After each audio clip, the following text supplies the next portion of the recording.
Hey guys, this is the unveiling of the new Eberhart Signature Saddle, or the E.S.S for short.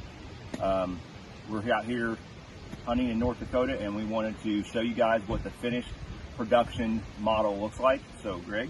Well, this is, first of all, this is John Eberhart designed this thing based off of 40 years of his saddle hunting experience, and we just kind of helped him figure out the logistics of it all, and Carl did some wizardry on it to help it, smooth out the rough edges, but ultimately this is John's design. So we wanted to make what he's been using for 40 years. Yeah. Let's check this thing out. It's nice, man. The colors are freaking money. I mean, that is money. Look at that thing. A Ranger Green Coyote combo, and it is killer. Absolutely killer. Sweet. So if you're into a two-panel saddle design, this could be for you. Absolutely. Okay, this entire show is going to be about the Eberhart Signature Saddle, which I'm initialing it E.S.S, so that's what I'll be referring to it as throughout the next several years. And this is it. And the reason I'm doing this little forefront video is I just found out through Ernie that these are going to be actually posted on Tether's website for sale on September the 18th. So that's the date you can buy them. They're not taking pre-orders. You have to order them on that date. But just to give you a little bit of an example before the show starts, the E.S.S is adjustable. You can adjust this thing from a 6-inch seat to a 7, 8, 9, 10, 11, 12, 13, 14, 15, 16. You can adjust it however you want it. And the key difference between an E.S.S and any other saddle, I don't care if it's a single panel or a double panel saddle, are these slotted aluminum D-rings. That's a big, big deal, because all the other saddles that I'm aware of anyway, they have fabric bridge loops, just like this one has fabric lineman loops. So you got lineman loops, you're gonna have bridge loops up here. And anytime you have a fabric or a rope bridge and it is attached to a fabric bridge loop, as soon as you put your weight in it, it binds into place. So for you, whenever you adjust anything, or if it's not in the proper position to distribute your weight evenly, it's going to ride there. That's why a lot of saddles, you have a problem with them actually riding up, and you have to lift your weight up and pull them back down. It's because the bridge is not in the right spot on the bridge loops. A lot of times you can't do anything about it. So the cool thing about these D-rings, and that's a big, big deal, that's why I designed it this way, is that's on that smooth. Can you zoom in on this a little bit? On those smooth aluminum D-rings, as soon as you adjust the seat, however deep you make it, as soon as you would make any adjustments, this automatically slides on this D-ring into a self-centering weight distribution position. So that's a big deal. That's why I designed it that way. That's what I've been using for a lot of years. And I don't think anybody else has anything like this at this point in time. I'm sure somebody will copy it. But anyway, I hope you enjoy the video, and it's going to be on basically how to put the saddle on, getting up the tree, stuff like that. So I want to show you what's going to be different about this than a regular saddle. This has two panels. It has an inner panel and it has an outer panel. And they can adjust separately from each other, even though they are connected and run through the slot on this slotted D-ring. So you have a slotted D-ring right here. You still have your lineman loops like you have on every other saddle. It's on each side. You still have to pass the 300-pound TMA drop testing, which Tethered won't sell anything if it doesn't pass the 300-pound drop testing, even though other people will. For liability issues, Tethered does not. It has a waist belt with a quick attach buckle, and it's adjustable as well. And then it also has leg straps that come off of the inner panel, and these basically come up between your legs and hook on these little loops, which are also on your D-rings. They hook on those once you actually put the saddle on for either walking or climbing up the tree and while you're hunting. That's just these are just safety features. They don't really do anything. They're just there for safety. So the first thing you need to do is you take your adjustable bridge strap, which is this right here, this brown piece. Now this is a prototype, so the bridge strap on the finished product, the buckle is going to be a lot closer to this D-ring, and it's going to be a lot easier to adjust. But you want to adjust that so you got about 16 inches between this D-ring and this D-ring. That you want that bridge to start 16 inches from here to here. So once you get that, when you're getting ready to put this on, let me back up so you can see the whole thing. Really important to take these panels and make them so they drape and overlap evenly. So when I say that, as you can see, each panel has these little 2-inch wide straps that connect the width of each side of the panel. So what you want when you have this ready to get in, you want to have those evenly overlapped, just laying like that, nice and flat, overlapped. You want to have your waist belt, both sides, laying on the outside of the outer panel. And you want to have your buckles for your leg straps. You want those leg straps with the buckles on them coming off the front. Really important. This has to be evenly overlaid. Belt in the back, coming off both sides, unbuckled, and the leg straps coming out the front. Then what you do is you grab either one of these D-rings, or both of them together. I guess that's the easiest. You grab them both together, then you can let go of the bridge. Then you grab the other one just below the D-ring. You grab both of them just below the D-ring and hold them firmly. Then you just slide into this. Just put your legs in.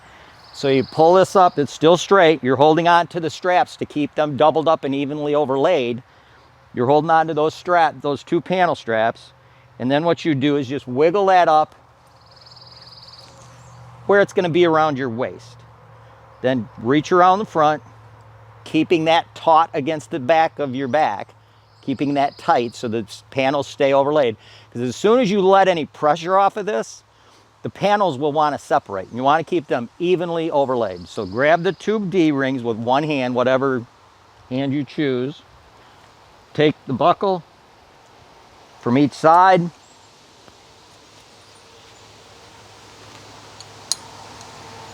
And creatively hook that buckle together and then tighten that up around your waist.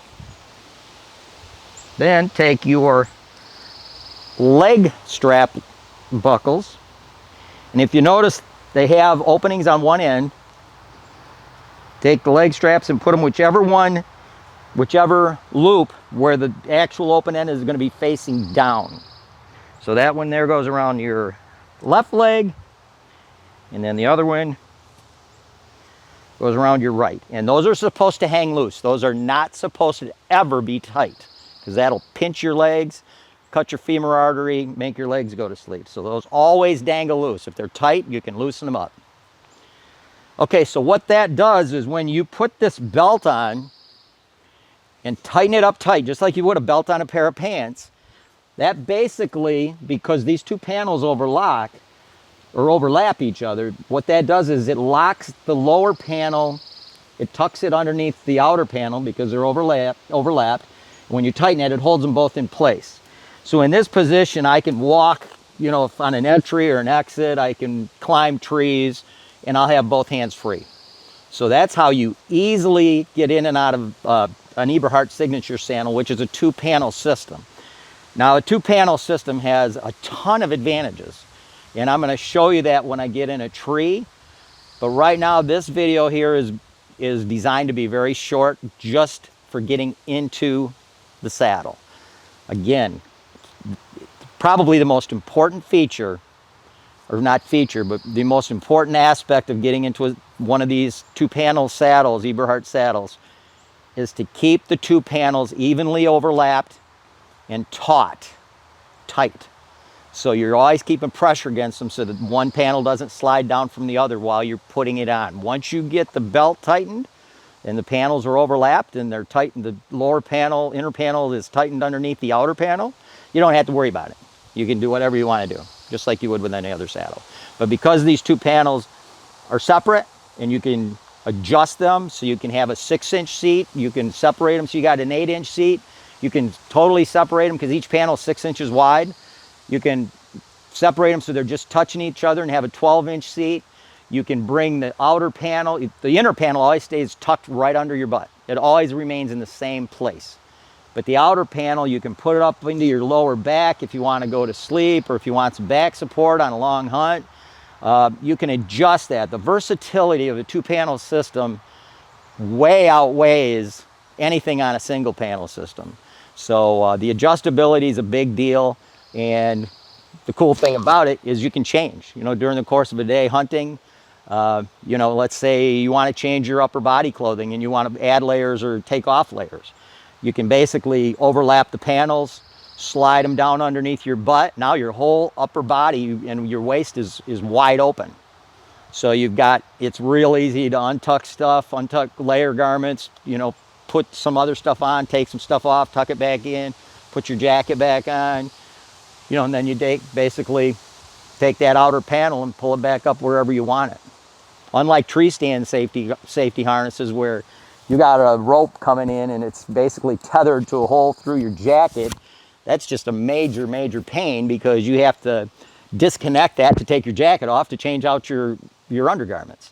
You know, on an all-day sit, I'll probably change my undergarments at least 3 times.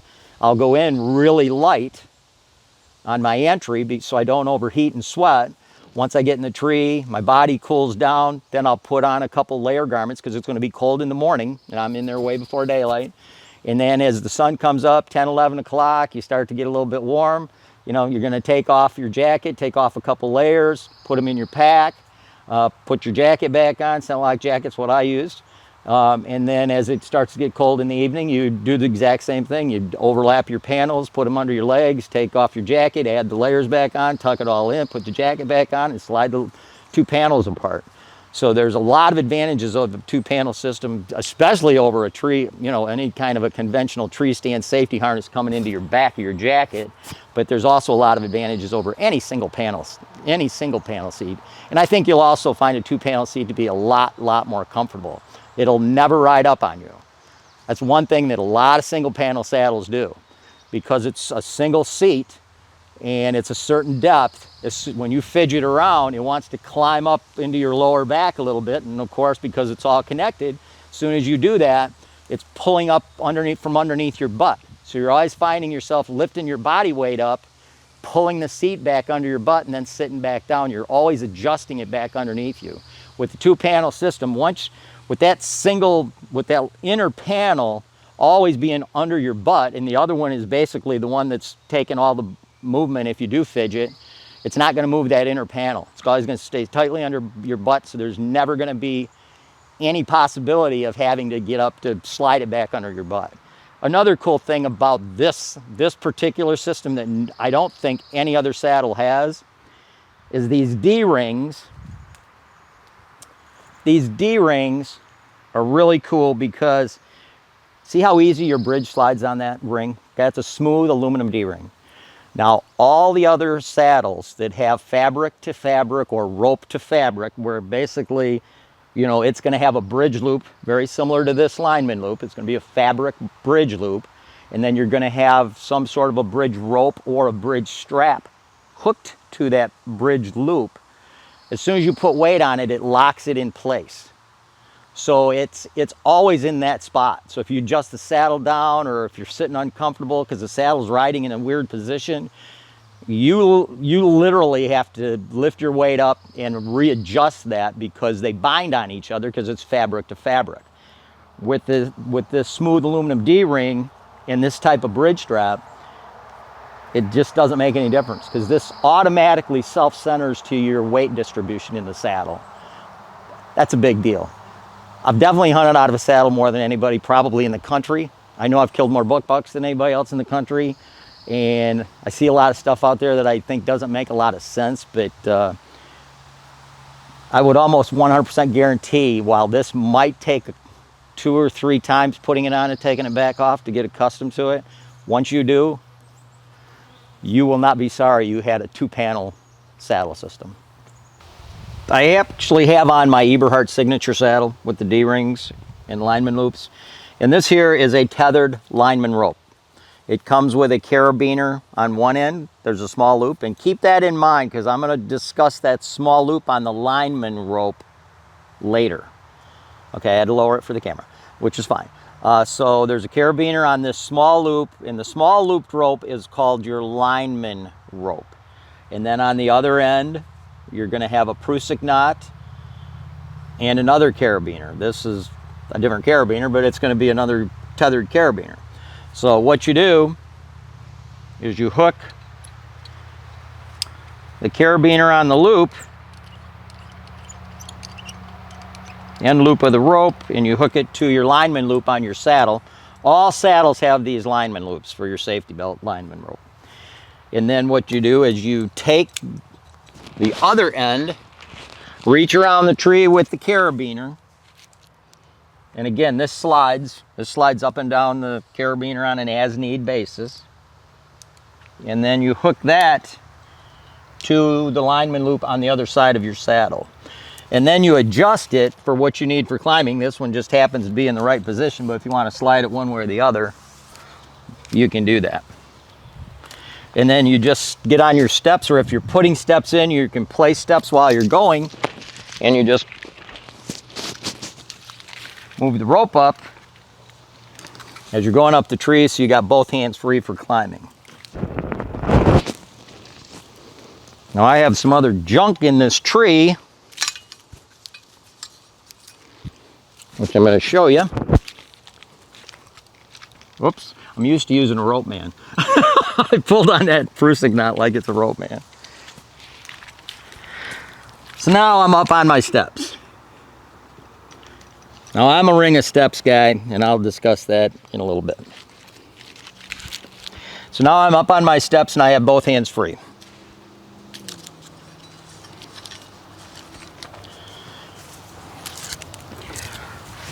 So not to be too complicated, I usually carry all my extra ropes in my backpack, which obviously I don't have that with me right now. Some people carry their extra ropes in I think it's a HYS hauler. Basically, it's a tethered little pouch with mollies that hook onto the mollies on the saddle. So you can put one on each side, one for your lineman rope, one for your tree tether. But what you want to do once you get up here, and you got both hands free to do this, is you want to take your tree tether,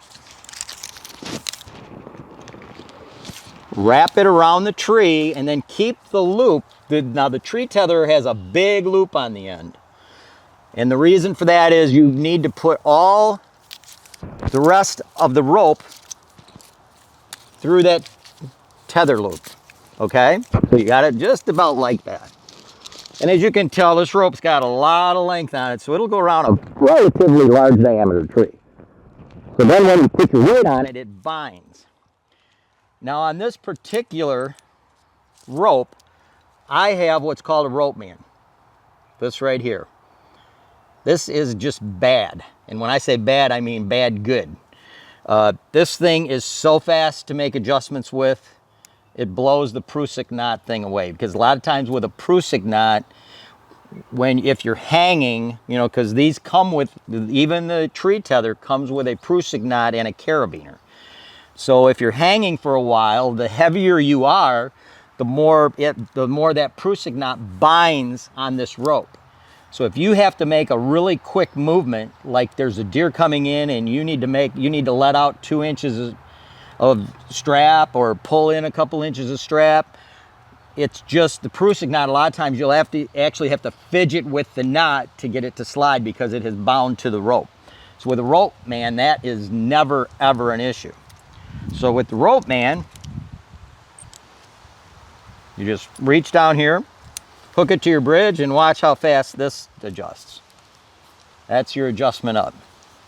So once you get your adjustment up, how you feel like you want to sit, then you can lean forward, disattach,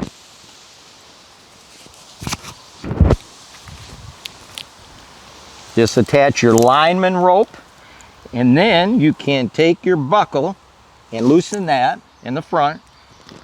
And with the E.S.S, what you want to do is slide these two panels underneath your butt. Keep them overlapped the best you can. Disattaching the other lineman carabiner.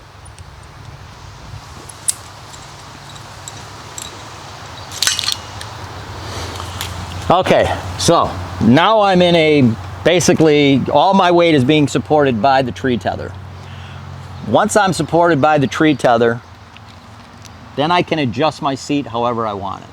I can keep it totally overlapped like it was. Now I've got a 6-inch seat, and as you notice, these little 2-inch straps, they stayed evenly overlapped all the time I was climbing. Everything stayed nice and flatly, evenly in place.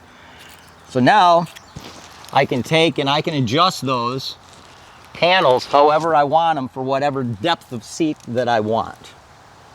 I can pull this up into my lower back, you know, so I've got some back support. If I want, which I never do, but I see guys on YouTube doing this all the time, is they'll have their seats, even on their single panel seats, they'll have them way up into their lower back. And to me, that's just uncomfortable, and it creates an issue where when you have your saddle up into your lower back, you can't twist, I can't twist at the waist. I can't shoot behind me very well because my upper body's locked to my lower body. In other words, my waistline, everything's locked together right there. So by keeping the saddle panels relatively close to each other, so they're basically cupping your butt and they're not riding above where a belt would be on your pants, you can easily spin around. You've got this waist mobility. Now your upper body's not tied to your lower body. So you can easily spin around and take that shot behind you. With this up above, up into here, you're pretty much locked to right here. That's about as far as you can spin and shoot behind you. This way here, I mean, I could shoot way over there. So I'm picking up probably another 90 degrees at least by having those two panels below where a belt would be on a pair of pants. If you also noticed, all saddles do this. Saddles will slide. So basically, you get in on that? So when you do make this movement, you see that this bridge strap is sliding inside that carabiner, which is a really nice feature on all saddles, because that gives you basically if that stayed right in that position, I'd be right about here. But because I can spin and that slides in there, I can easily go over here, probably pick up another 30, 40 degrees just because of this being able to slide through there. And another thing that I mentioned about the two-panel system versus a single-panel seat is these bridge loops will automatically slide on these smooth aluminum D-rings to self-center the weight. So that's not something you ever have to manually adjust like you do on just about every single-panel saddle. So when I'm hunting, this is about the position I'm in.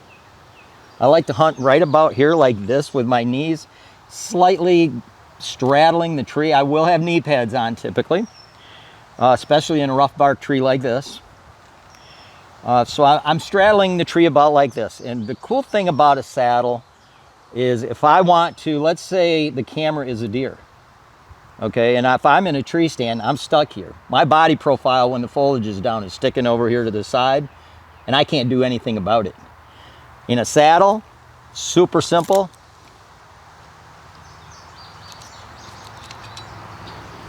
Super simple, all I gotta do is grab the tree, let out an inch or two of strap, and move around to the back side of the tree. So now I got a tree as a blocker between me and the deer, whether it's a deer I want to shoot or whether it's a deer I don't want to shoot. Basically, I'm keeping the tree between me and the deer. So, you know, they can't see me. And then when I do want to make a shot, you know, all I've got to do is just simply slide around here to the side and pull and make that shot. Now, another thing that you noticed, I put my rope around the tree at about eye level.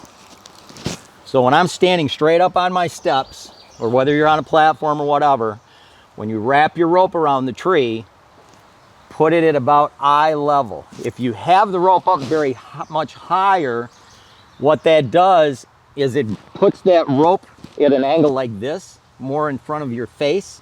So it forces your upper body to be straight, almost parallel with the tree or back. And anytime your body is straight parallel, or especially if it's leaning back a little bit, it puts a lot of pressure on your lower back, and your lower back will eventually get sore. So the cool thing about having it low, two things, is it allows your upper body to lean forward. You know, you can lean forward like this. I go to sleep like this all the time because I get in my tree about an hour to 2 hours before daylight, depending on the time of year and the location. And I'll wrap my arms around the bridge like this, because a lot of times when you sleep you do that jerky thing, and this makes sure I won't go sideways. And I'll just lean my head on the rope and just fall asleep for an hour. I do that almost every morning hunt that I hunt. Have done that for 30, 40, almost 40 years.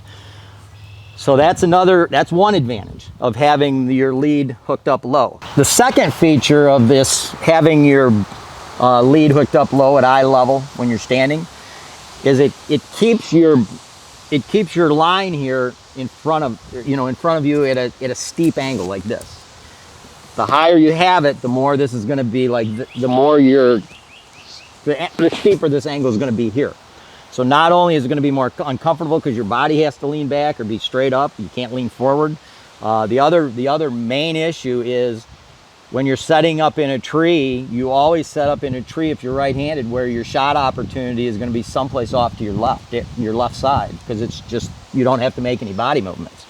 And with this, if you have the saddle hooked up really high, for me to make a shot, you know, if I want to shoot over here, this is going to be in my way. Whereas the way I have it here, I can just lean out like this and my elbow goes right over the top, or over here. It's just not an issue. If this was just another couple inches out here in front with that steeper angle, that would be in my way. Okay, my son John, who's running the camera right now, just told me I might as well show you instead of just say it, because it's easier to understand that way. So we were just talking about having your tree tether hooked up at eye level when you're standing on your steps, when you initially hook it up, versus having it at hand's reach. Because a lot of YouTube guys who haven't killed much out of a saddle, they're showing a lot of different stuff that is not cool for actual saddle hunting. And a lot of them are doing this as high as you can reach stuff, which is, you can see right here. I don't know if you got to change the camera angle. That's about, I don't know, maybe 12 inches higher. So I just put up another tree tether rope 12 inches higher. And I could have put it up, I could have actually reached another 6 inches higher than that, which is what a lot of people do. But you can see how this here angle is right in front of me. So when I want to take a shot, I mean, that's even in my way to get my arm over here. I got to really reach up to get my arm over, but if I want to take a shot right here, that's in my way. As you can obviously see, that thing is in my way. I could reach up and pull back and then lean back forward, but just to stand here and draw, that thing is definitely in my way. With this one, which is hooked up a lot lower, you can see the angles a lot more this way as opposed to this way. So I can easily come over the top here. And actually this carabiner is hooked up backwards. It should be back down into, should be reversed the other way, so I wouldn't even be touching the carabiner. So it's just a lot easier, and it's also much easier for sleeping.